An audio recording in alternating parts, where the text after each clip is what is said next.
Hello, welcome back to my Why Film Music series. We are on part 2 today. If you haven't seen part 1, you can click on the link in the description.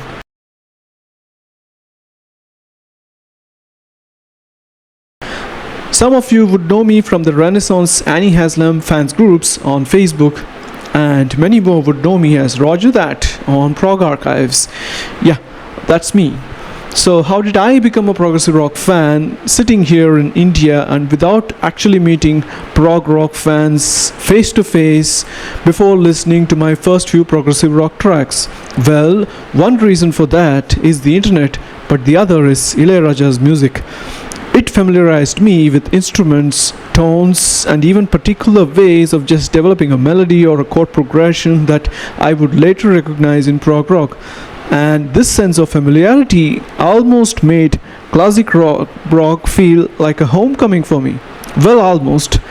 Some of the stuff like Gentle Giant wasn't so easy to get into, but that's for another video. But what I'm going to do in this video is to take you through moments in Ilayaraja's music that bring to mind prog, jazz fusion, or funk. Mind you, these are still film songs, so they have that Pallavi, Charanam or Mukudantra pattern, which is more like Western pop music. But his instrumental arrangements are so eclectic, and he is able to insert shades of those genres even in 30-second interludes, and then still bring it back to a vocal melody that us Indian music listeners can relate to. Yes, that's the magic of Ilayaraja. So I am not going to be doing much of the talking today. I will just set the context for each clip and let the music speak. I think it speaks for itself. And as done in the previous part, I have left links to listen to the full track in the description. So first up, we have Hey Maina, which is a sort of a dance track, but the violin intro is like Jean-Luc Ponty or Frank Zappa.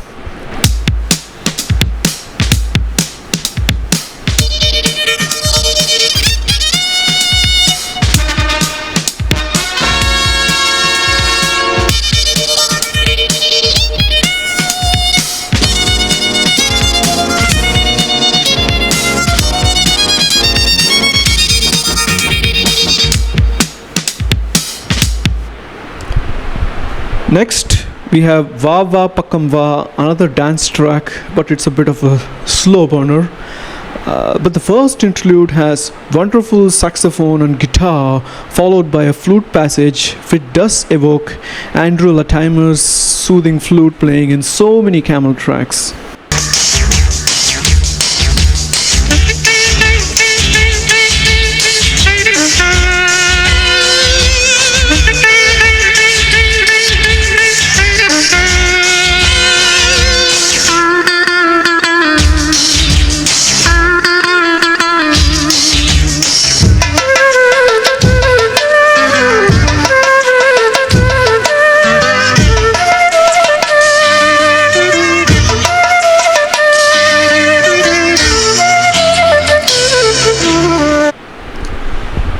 Next, we have the prelude of Kanavil Midakkum. The song literally means floating in a dream. The solo violin lead reminds me of Cinema Show, yes, the Genesis track. So, does it remind you of that too? Let's find out.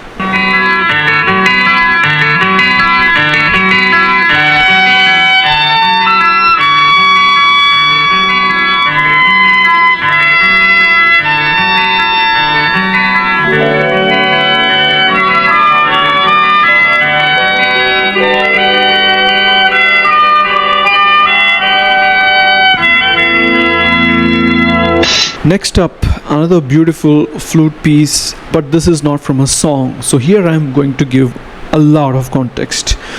This is from the title music of the film Idayam. The title music is what plays when the opening credits are rolling.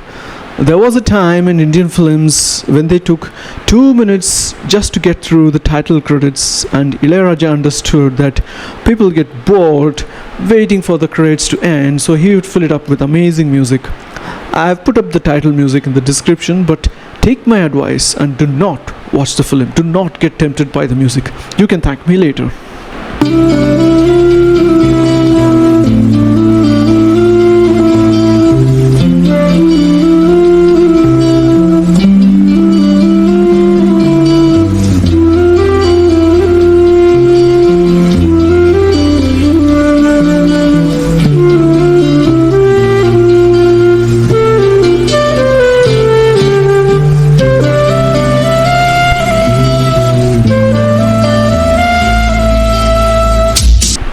Now let's have some fun again with something groovy. The riff that opens Varavikum Kadalukku J. The riff is then followed by drums and trumpet and strings and a roaring guitar.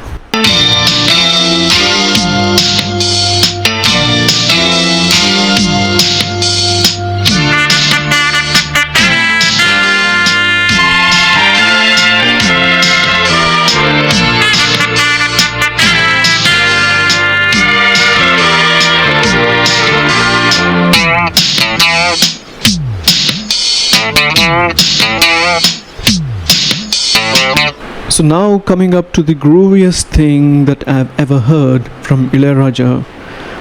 This is from the track Athadi Allikudi, and unfortunately the vocal melody in both stanzas is quite lackluster compared to the arrangements. But the groove, man, it's red hot.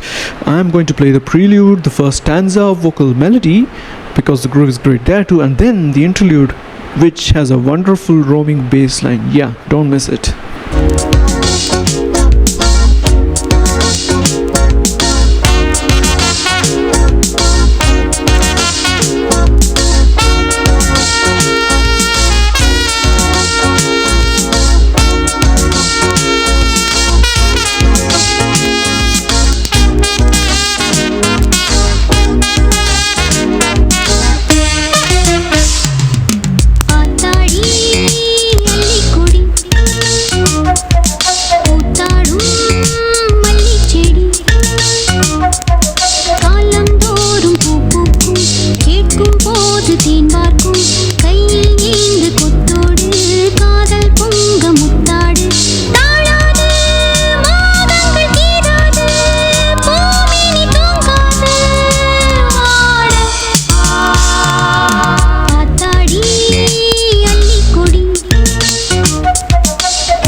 And lastly, my favorite Ilayaraja riff. I showed this to my friend who is a musician and asked him that surely a riff that sounds so iconic must have been lifted from some blues or rock song, but we couldn't place it. So if you can spot where it's lifted from, do tell. The song is called Hey I Love You. See, it even has an English name.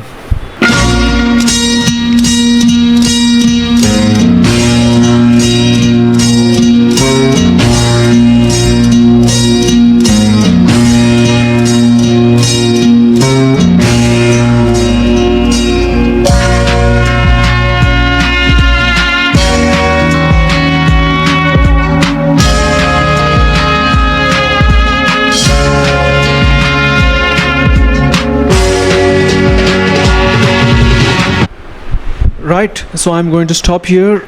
I could talk all day about just the progressive, funk sounding aspects of his music. I will probably do one more video on Ilayaraja before I move on to Rahman.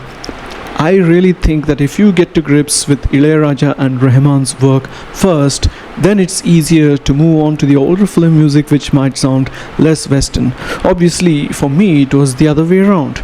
Ilayaraja was the bridge that helped me cross over from Indian to Western music, because his Western part writing wasn't as so good that I could hardly tell the difference when I started listening to Western music, believe it or not. If you liked the video, please do subscribe and click the bell icon to get notified when I post a new video. Thank you.